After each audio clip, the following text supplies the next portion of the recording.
rise in support of two pieces of bipartisan legislation the House will consider later today. I introduced these bills alongside Republican colleagues because there is simply no question that they will save lives and protect our children. The first piece of legislation is critical in the fight against the opioid crisis plaguing every single community across our country. Known as the MATE Act, this legislation is simple. It will require that doctors who prescribe highly addictive pain medications are trained to spot signs of addiction and intervene accordingly.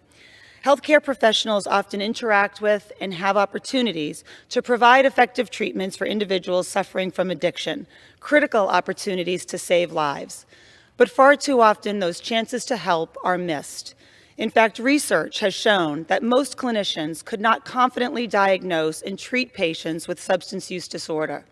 Stigma, discrimination, and lack of understanding about addiction have prevented far too many Americans from accessing evidence-based care for addiction. The MATE Act will change that. I drafted this legislation after meeting with a physician in my home state of Massachusetts, Dr. Jim Baker, who shared the tragic story of his son, Max. Dr. Baker was visiting his primary care physician one day when his PCP asked him if there was anything he could do to help. Dr. Baker pleaded with his PC for help with Max's opioid addiction. To Dr. Baker's surprise, his PCP did not have adequate education or understanding of addiction to point Dr. Baker in the direction of appropriate treatment for Max. Max Baker died from an overdose at just 23 years old. Every person in this chamber knows that the Baker story, a parent's worst nightmare, is not unique. Each of us have heard similar stories from families who were willing to do anything and everything to save the life of a loved one battling addiction. We can get these families another path for help by passing the MATE Act. I am grateful to Dr. Baker for his advocacy for this legislation, as well as my colleagues, Representatives Trahan, Carter, Custer, and McKinley, who were instrumental in securing today's vote. The second piece of legislation is just as essential.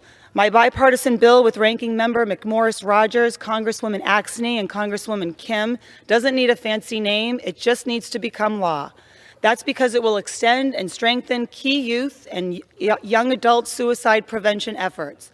Many of us have talked about the youth mental health crisis extensively, and the past 2 years have only increased the urgent need for solutions that protect our children.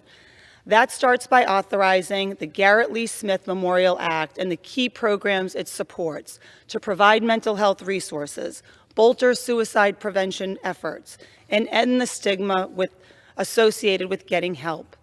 Make no mistake, these programs have a long track record of success.